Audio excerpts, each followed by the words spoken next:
We dive into a full 2022 Baltimore Ravens draft preview with a very special guest next here on Locked On Ravens. You are Locked On Ravens, your daily Baltimore Ravens podcast, part of the Locked On Podcast Network, your team every day.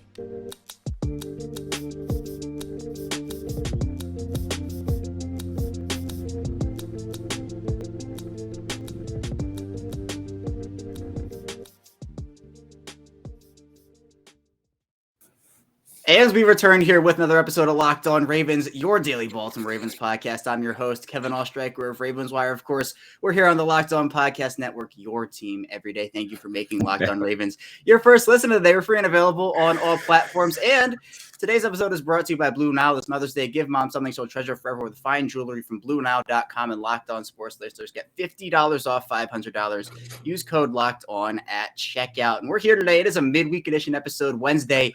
One day before the 2022 NFL draft. It's been a long time coming. And here with me to dive into our full pre-draft preview is a very special guest, IngravenVids. Ingraven, we're here. We're just a day away, and this is something that I know a lot of people have been looking to for a very, very long time. How you doing today? Hey, I'm good, man. While you were doing the intro, I was listening to the background music and stuff. I wish it would have kept going a little bit longer, but yeah, what's up, man? Yeah, I saw you bopping back there in the room, and it's a catchy intro. Shout out my college roommate actually made that, so a shout out to Gabe Scherzer Beats. But Ingraven, this draft has been something that I think has been on a lot of people's minds for so long. And before we get into that, I do want to talk because the last time we spoke together, we were talking about what the Ravens wanted to do in 2022 free agency. And we had talked about Tyrann Mathieu and talked about Jadeveon Clowney and a bunch of these guys, Darius Smith, which look, we all know what happened with that. Yikes. But yeah, it feels like the Ravens, their free agency has kind of impacted what they're going to do during this draft. But I first wanted to get into just what you thought of their moves that they've made. Obviously, Marcus Williams comes in 5 years, $70 million. You got Michael Pierce coming in. Obviously, also Morgan Moses to help shore up the offensive tackle situation. But also, the Ravens lost a lot of depth pieces as well. So what are your overall thoughts on this offseason? And maybe if you had to give a grade so far, what would it be for? I'd say it's been a solid offseason for the Ravens. I wouldn't say great, but I would say it's been a solid one. They did not get worse than what they were last year. And like you mentioned, with the moves that they've made, it's allowed them to have a little bit more flexibility heading into the draft. You get, like you mentioned, Marcus Williams, you get that safety, that rangy safety that you've been missing for a while. And that true free safety. So that should help a lot on the back end, especially with the defense. They gave up so many big plays due to miscommunication and whatnot, and poor tackling as well. And just a mix of the two. Morgan Moses, with them, two things. With Morgan Moses, for him expected to be the right tackle, but also them keeping Juwan James. I really thought that they were going to release him, especially since if they would have released him, they would have been able to save like $2 or $3 million in cap space. So I thought it was a no-brainer. Oh yeah, they're going to release Juwan James, but they kept him. So that is a move too that gives them just more depth. And he wasn't really expected to play last year. He didn't play last year, but he would have had last year to heal up and get healthy. So that'll be nice, just having him available. Of course, because we keep hearing good stuff about Ronnie Stanley, but with Ronnie Stanley, seeing is believing for me, because we can hear all the great reports, which are great and which we hope remain accurate, and we hope that everything comes to fruition that the reports have been saying as far as him being ready for 2022. But we got to see it to believe it. And even if we do see it, the Ravens should still have a plan in place as a backup. But again, them bringing in Morgan Moses just to upgrade the quality at right tackle, and them still retaining Juwan James, that was a nice move. We know the Ravens, they love to run the ball. We know they love to run the ball. They run the ball more than literally anybody in the league. And I don't even think it's really that close. So them bringing back Pat Ricard, that was not a surprise at all. I didn't really think that he was really even going to have much market in free agency, but they brought him back. The Michael Pierce, them losing Brandon Williams and temporarily losing Calais Campbell, but they ended up changing that up to Calais Campbell and Brandon Williams. So there's a slight upgrade there in the interior of the defense, so that should help, especially if they switch into a 4-3, but we'll see what happens with that in the future. Who am I missing? I know I'm missing somebody. Josh Bynes? Oh, Josh Bynes. And they tried. They tried for Bobby Wagner. It didn't work out. Okay, cool. So they brought back Josh Bynes. Now, something that Josh Bynes pointed out in his presser, which was like a week ago, that I didn't even think about, because we know that they've been a struggle at inside linebacker. Patrick Queen, he's been sort of up and down. He's had his highs, he's had his lows, and had everything in between. But they keep calling on Josh Bynes as reinforcements. They keep calling on him as a backup plan. And the thing with Josh Bynes is that when he's been coming into the Ravens, he's been having to come in the middle of the season. And he has been helping out, and he's been playing well. He's not the fastest, not the strongest, but he is very, very smart, and he uses those instincts to really be at the right place at the right time.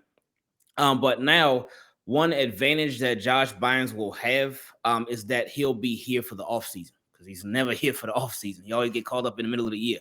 So now him being here for the offseason, that'll allow him to understand the defense that much more, to understand Mike McDonald's system that much more. So his play can hopefully be even better. But I still think the Ravens are not done at inside linebacker.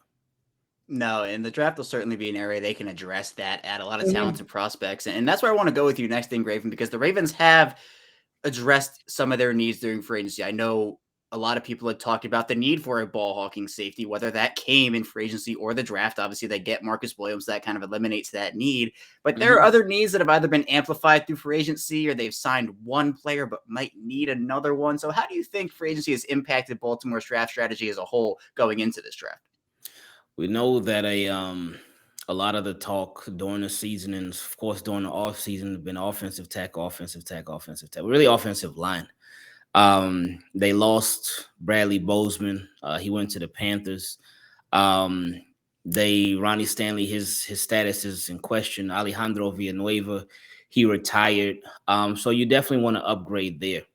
Like we talked about earlier, they signed Morgan Moses, so that helps. And Ronnie Stanley is expected to be back, so that helps. Them keeping Jawan James, that helps. But you got to have more help on the way, because you don't want to get caught just hoping for the best and leaving it all up to chance. You want to really grab somebody who you think could be a day one starter in the draft. You got to grab somebody who you feel like, as far as offensive line, who could come in and be ready like right away, just in case everything that you're hoping for, it doesn't end up happening. So that, I feel like with the moves that they made at offensive line, I don't think it should really change much as far as their draft strategy. It may allow them to sort of what's the word I'm looking for? It may allow them to be a little more free, and instead of having to press for an offensive line, like, all right, we got to take an offensive lineman in the first round. Since you are expecting, again, Ronnie Stanley to be back, it may make you think, all right, well, maybe we don't have to take this guy right at 14. Maybe we could trade back or something like that, or get somebody early in the second or something like that.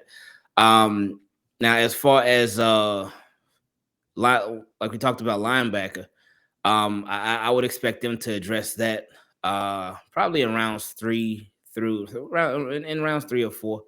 And that also depends on what they do with those picks, because they have like 1 million fourth-round picks right now, so they could move around with those. But I would expect them to address linebacker in rounds 3 or 4. And of course, everything just depends on how the board falls. But a tricky one is defensive tackle, because there's been a lot of talk about Jordan Davis to the Ravens and him being there at 14. What would they do?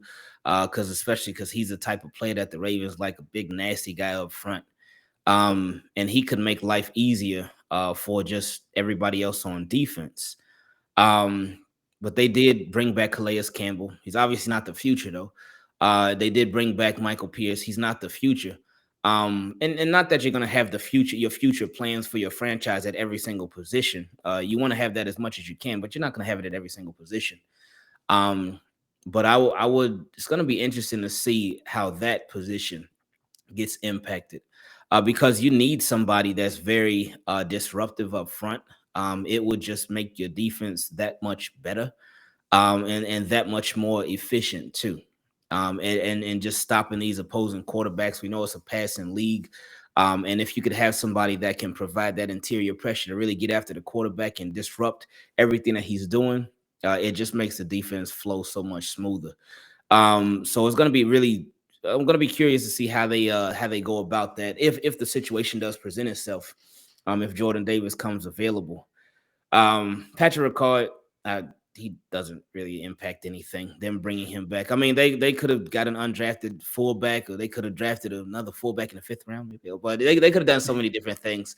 Or with a healthy Nick Boyle, if he was healthy, they could have had him step into that fullback role as well. So they had options there. So, but I don't think he really impacted it too much. But yeah, Ravens, they clearly still have some holes as far as free agency. On the flip side, for everything that they lost a lot of corners. Jimmy Smith, Tavon Young, Anthony Averett, Chris Westry. They lost a lot. They lost a lot of guys at corner. So they're definitely corners expected to come off the board early, man, for the Ravens to like. And it's so tricky because Ravens, they have a lot of different needs right now, especially on defense. I feel like they have more holes on defense than offense. But the draft is so unpredictable because it could go so many different ways. They're sitting at 14 right now. Who knows if they stay at 14? Who knows if they move up, move down, whatever. But they have so many different things that they can do. They have ammo to move up if they want to, and they're in a good spot if they want to trade back if they want to. So they have a lot of different options and a lot of different routes that they could take to address different positions. Right. And with 10 picks, it does give them that ammunition to move up or even move down, then move back up or just stay and pick. And we'll talk about that a lot. But it feels like the way that the Ravens address free agency, you talked about the cornerback position. I'd be shocked if a corner isn't taken within the first 2 days of this draft for the Ravens. By the end of round 3. They could even take 2 by the end of round 3 because they just need the depth there. Same thing with edge potentially because Justin Houston is still out there. Jalen Ferguson hasn't provided you a ton. Plus, Tyus Bowser coming off the Achilles injury.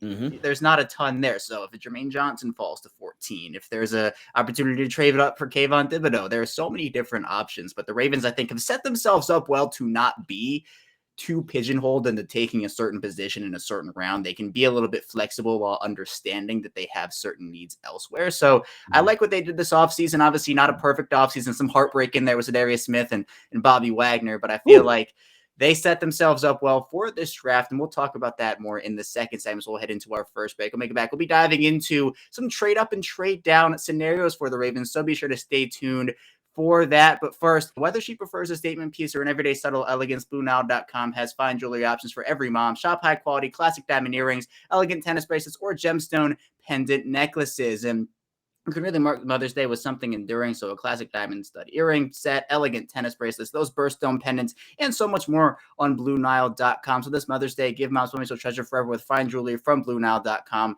And Locked On Sports listeners get $50 off $500. This podcast exclusive is only good through Mother's Day. Use code Locked On. That's code Locked On. Plus, every order is insured, ships free, and arrives in discreet packaging that won't give away what's inside. So shop stress free and find your forever place. Go to BlueNile.com today. We're back here, our second segment of Locked On Ravens. Kevin Oestreicher still here with IngravenVids, and we have a ton of stuff coming up on the Locked On Podcast Network. Actually, the first time ever Locked On is going to host the first live coverage of the 2022 NFL Draft from our studios in Dallas with pick-by-pick analysis from our local team experts and draft gurus. So big stuff coming up here. You can tune into all 3 days. Yeah, it's great. I mean, really, all 3 days, it's the draft team guides you through every pick and every trade in real time. It starts Thursday, April 28th at 7 p.m. It's available on Locked On NFL YouTube and the Odyssey app as well. So I'm excited for that. But Ingraven, I'm excited also for the Ravens and just all the possibilities they have at 14. The Ravens don't really pick at 14, right? It's like they're consistent enough where they pick in the early 20s or the mid 20s or even in the 30s sometimes. The 32 has been a pick for them a couple times for either Super Bowl wins or trading back into that first round. But at 14, this draft is one, Ingraven, I feel like is so deep at so many different positions. And I think that benefits Baltimore, a team that has 10 picks. But I want to start with the trading up situation for you. Because to me, honestly, when you're picking at 27 or 28 like the Ravens have, going up into the top 10 is going to cost you a pretty penny. It's gonna cost you a future first, maybe 2 future firsts. But at 14, if a guy like Kayvon Thibodeau falls to 7, 8, 9, that's someone who has the potential to be a generational NFL talent, where I think if the price is right, if they can give up a second and a third along with 14 to move up there, I feel like that's worth the price. Do you Send feel it. like that is? Yep, exactly. I want to get Send your it. thought. Do you feel like that is worth it for this team? I do not want, and we love Ronnie Stanley, of course, but I do not want another Jalen Ramsey situation. Ravens can be willing, give it up. Give it up. You ain't got to give up every single pick, but give it up. It's okay. If you see a player that you just know can have such a huge impact on your team, be willing to part with those picks, man. Because this player is going to he can do so much for you. Whether that's KT, whether it's whoever, just do it. Because like the last time we heard about, again, Jalen Ramsey. It was known that Jalen Ramsey was going to be like that. But what was it? They didn't want to give up an extra. They wanted to give up a first and a fourth, but not a first and a third. Yep. And that ended up being Bronson Kafusi. And shout out to him. I think he's playing tight end now. But Jalen Ramsey's like that. He was like that with the Jaguars. He was like that with the Rams. And he could have been like that with the Ravens. But it's all good. But hopefully they learn from that lesson. And they'll be willing to be just that much more aggressive if the right person falls. That's the key, because you don't want to make the trade just to make the trade and be like, Right. oh well, we want to be aggressive in this draft, but we're not really all in on this guy. But let's just do it anyway. They have to feel like the guy is right for them, and it seems like every draft engraving there is that one player where you're like, how the heck is this guy falling so far?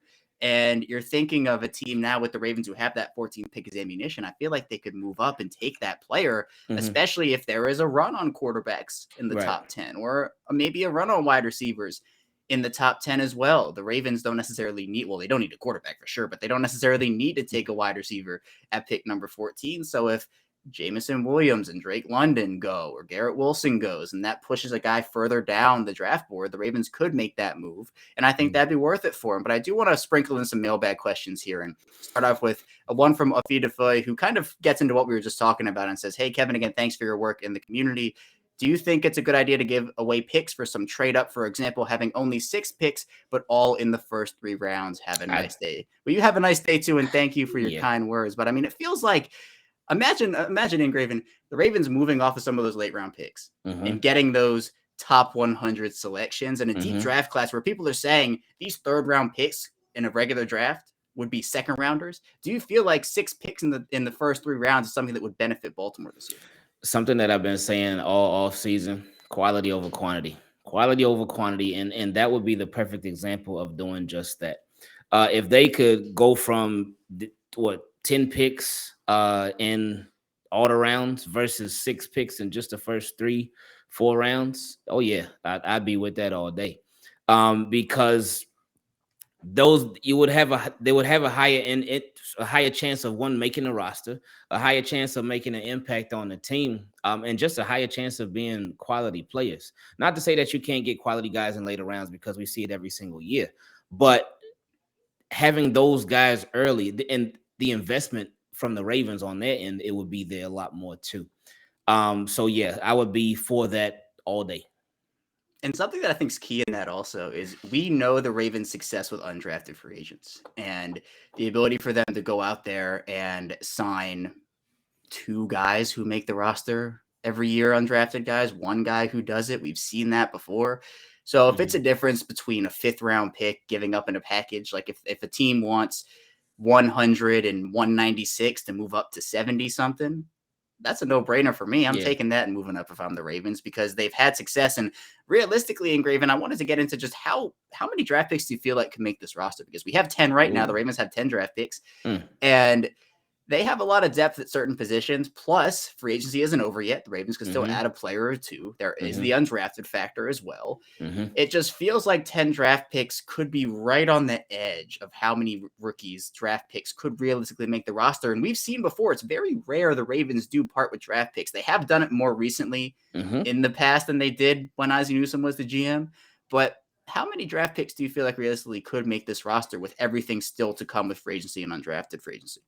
I'd say 7. I'd say 7. And this is why I don't even think they're going to use all 10 picks. But I would say 7 because I don't even remember how many picks they had last year, but of course, the Sean Wade and Ben Mason, they didn't even make the team.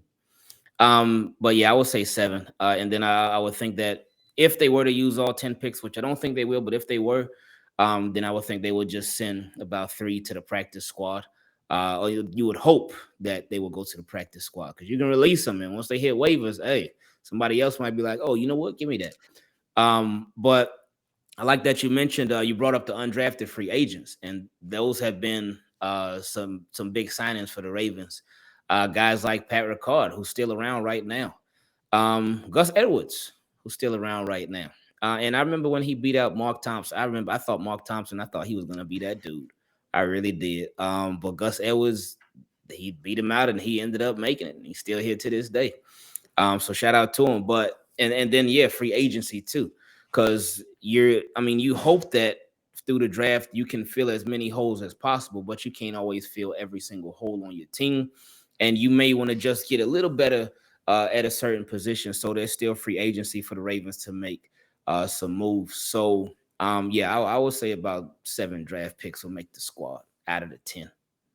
Yeah, that makes. I'm around 8 to 9, so I'm right in that range where it feels like 7 on the low end to me, high on the not high end to me. So it feels like there's a lot that they could do with the draft capital that they have. But Engraven, with that, there are some positions that this team just doesn't need, right? Like I talked about quarterback. To me, you can sign an undrafted guy, maybe invest a 6th or a 7th, but they don't need a first string quarterback or a second string quarterback. So that's not something that I feel like they have to address at all in the draft. But what are some other positions where you either don't feel like this team needs to address in the draft or just don't need to draft whatsoever?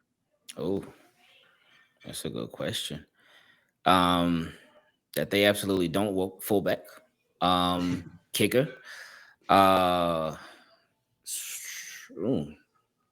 Would you take the punter? Would you take the punter from Arizona? Matt Arias. What's his Arias? I forget his last name. I think. Yeah. Reza. Woo. Wow, because that's tough.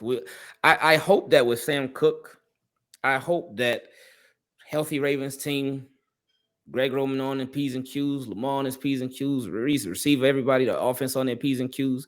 I hope that with a healthy Ravens team this year, that we can have the 2019 Sam Cook to where he's rested, relaxed. He ain't got to worry about nothing. He's hardly getting any playing time. He's chilling on the sidelines. So that will make his foot that much more efficient, and that much more rested and that much more powerful. So it's not getting used every single draft. That would be a tough one, man. Wow. I'm over here really like having a deep thought about a punter. Right. I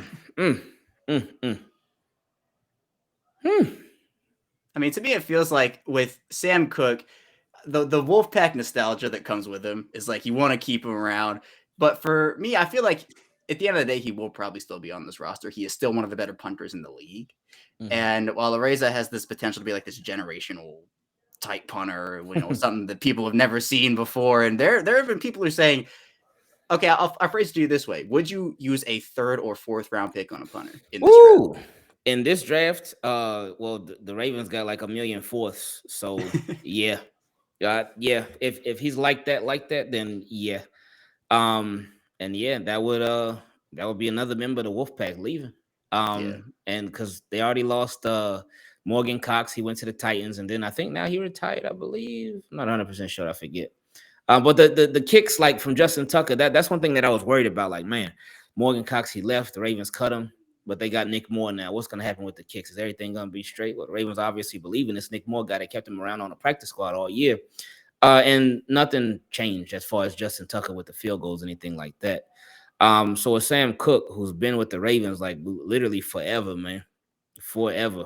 That would be a tough one right there.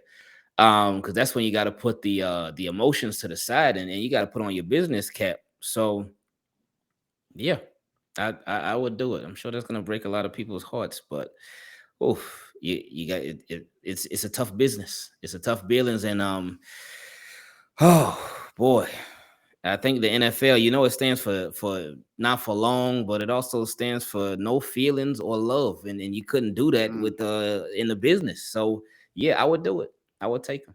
Yes, getting rid of Cook and cutting him would Mm. save, I think, around 2 million. But yeah, even just thinking about it, it's like, oh, he's been there for so long, been such a key Mm-hmm. staple on the special teams unit. And maybe another Uh-huh. team will value a raise a higher than the Ravens, who actually still need a punter at this point and spend like an early third on him. And then you're thinking, all right, I'm good with Sam Cook, and we'll keep Sam Cook around. But if the Ravens need the cap space somewhere, I think Cook is one of the options to go. But at the same time, I mean, he's been there for so long, still one of the better ones in the league. So it's a Yeah, tough thing. since he's not bad, that's what makes it that much harder. Say, for instance, he was like kicking these 25-yard punts or 15-yard punts over and over. Then it'd be like, oh, okay, all right, Sam, we love you, but you gotta go. But he hasn't been bad, No, so that's what yep. makes it even harder. Yeah, it's difficult. And with what he's meant to the organization, I mean, just being there for years and years and years and years. It'd be so. I mean, even with Morgan Cox being there for the time that he was, it was kind of weird to see a new long snapper. And then everybody got used to it, and it was like, all right, like that's okay, like it's working out.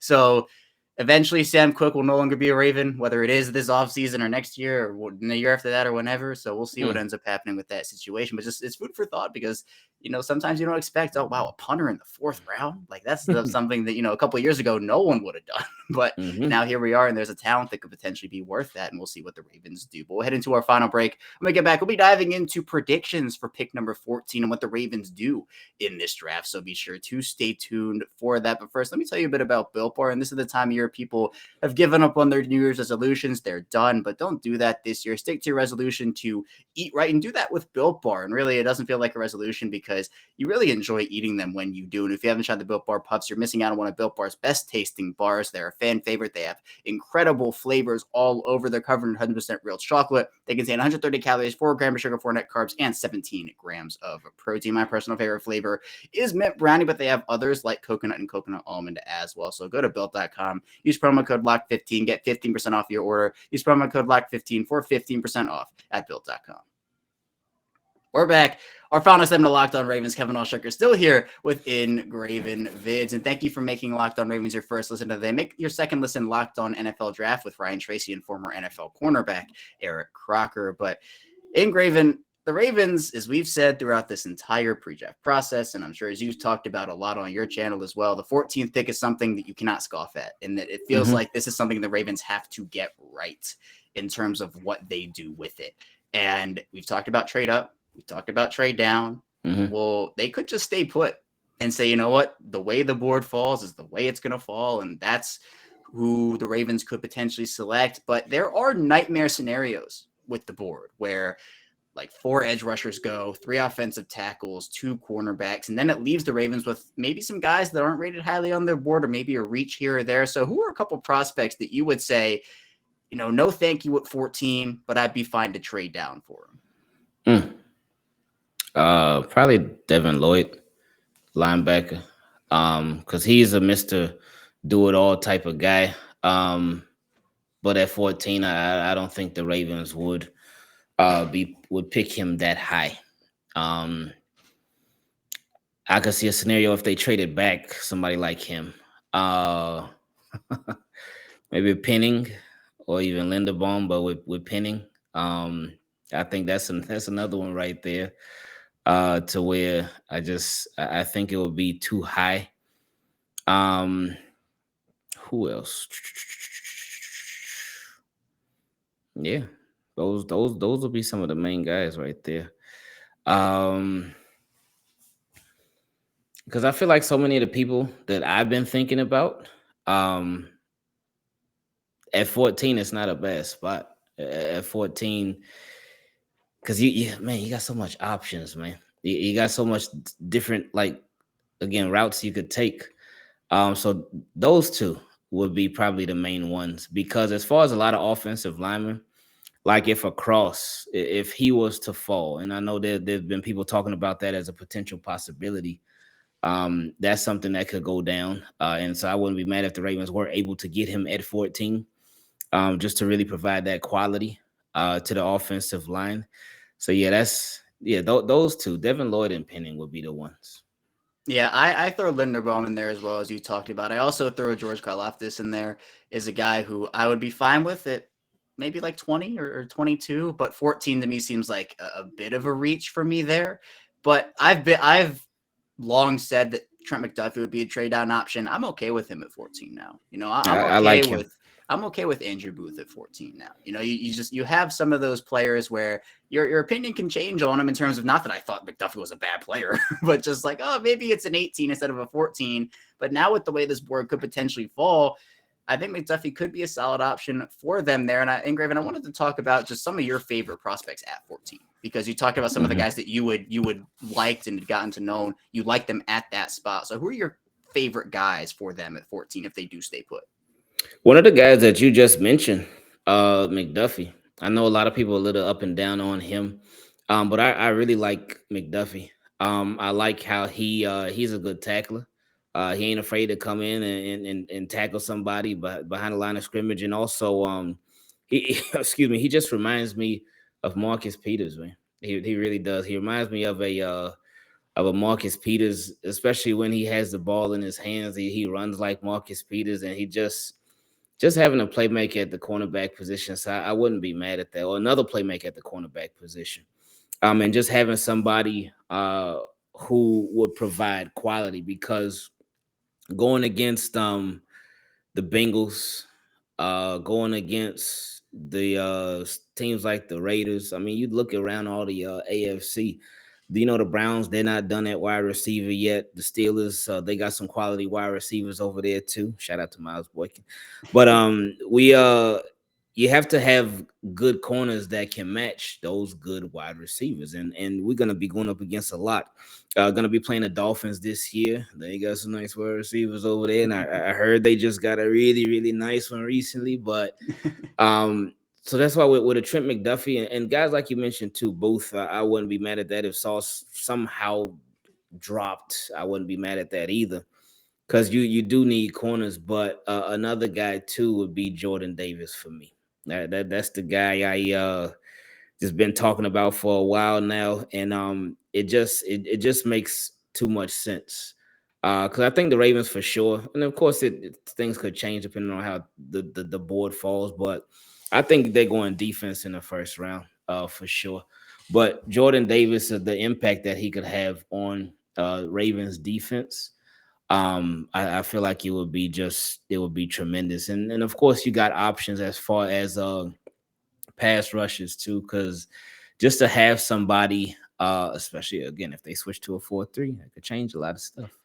But to have somebody opposite of Odafe Oweh, who's just like crazy good and just got crazy speed, but has good balance too. Like with Odafe Oweh, I feel like he can be such a good player, because he's physical, he's fast, he can be good against the run, but he's good pass rusher as well. So Odafe Oweh, once as long as he keeps on going in the direction that he's going as a player, the the sky's not even the limit. Past the sky is the limit for him. But if they could get somebody opposite of him that could do some of the same things, it's like if you have two really good pass rushers in the NFL in this passing league, everybody's throwing the ball more than ever now. That could just improve the quality of your defense that much more. And then there's another guy too. Because I know a lot of the talk is always about Jordan Davis, and I get caught up in a lot of it myself. But also Devontae Wyatt. That's another one who he could really be sort of a sleeper pick later on too. So that would be another one. Yeah, there are so many different options, and I mean, I just imagine like opposing offensive lines looking across in them is crossing the Ravens and seeing Calais Campbell and Jordan Davis on the same line, and seeing these two massive human beings, and they're like, how are we gonna like block this? Because it's hard to double team Calais Campbell. It's near impossible to double team Jordan Davis. So it's like, what are you doing there? And yeah, I think Wyatt's another player who's interesting. I wouldn't be shocked if Baltimore has him off their draft board because of the off-field stuff, but yeah. You never really know, but it feels like he could just be completely done and off that draft board. So it feels like multiple teams have done that, but we'll see. I mean, especially with a player like McDuffie or with Booth, some guys who some people were saying, yeah, right, that's more of a trade back, but You could see him taking at 14, especially if the Ravens like him a lot. But this is an interesting draft, Ingraven, because it just feels like we don't know who's going where. Like last year, we knew that the number 1 overall pick was going to be Trevor Lawrence, and that was like the guy who was going in number 1. But another mailbag question we got from JL has him asking if the Ravens had the number 1 overall pick, who are you going with? And this is a franchise that has never had the number 1 overall pick. Hopefully they never have the number 1 overall pick because they're successful each and every year like they have been. But there are a lot of prospects that could go number 1. Who would you take if you're Baltimore number 1? I would trade back. I would trade back and try to get as many more first round picks, not only this year, but next year too. That's what I would do. But if I did have to take a player for the Ravens, either Walker or Neal. Man, because you want to have that a tackle that can be your guy of the present and the future. Because you want to protect your quarterback. Then you also want to have this pass rusher who's just a nasty, crazy monster. That's a tough one, man. No, it's a tough question, and honestly, for me. You said Neal or Walker. I'm gonna say, just for the other guys in the class, I'm gonna go with Thibodeau or Ekwonu. Actually, I'm gonna say I would take Ike Ekwonu number 1. That's a hot take. It might be a little bit of a hot take, but I don't know. He's my favorite in this class. He has been for a while. Thibodeau's phenomenal. And same with Walker and Neal and Hutchinson right there. So many guys who could go at number 1. But to me, to have a guy like Ekwonu who you could kick into guard if Ronnie Stanley's healthy, and you could have Stanley or even move him over to the right side, do whatever, because Morgan Moses, great player for now, probably not the very, very far away future at the right tackle position. So you kind of have that option in the back pocket. So I'll say Ekwonu, but I know that's a little bit of a hot take with guys like Walker and Neal. And hey, that's fine, man. There. Yeah, I think it'd be a quality pick for him. But Ingraven, I want to get your final prediction for number 14. You talked about Jordan Davis, Trent McDuffie. You talked about a couple of those guys, but if you had to pick one name who you're saying, all right, tomorrow at number 14, if they stay put, the Ravens are taking blank, who would that be? It would be Jordan Davis. That'd be the guy. Yeah, it feels like he just feels like a Raven. Like it just feels like it's such a Ravens pick. The Ravens shocked me last year when they took no offensive tackles or defensive linemen in that class. And you talked about that 5th round fullback pick and just what that was when I know Stone Forsythe, the tackle out of Florida, was a very popular option. But to me, it feels like if Jordan Davis was that selection, again, I wasn't really in on him as a 14 guy for a while, but over the past month or so, he's such a dominant player on the interior. If he can keep his weight down, he's shown the athleticism. The combine was incredible that he put on.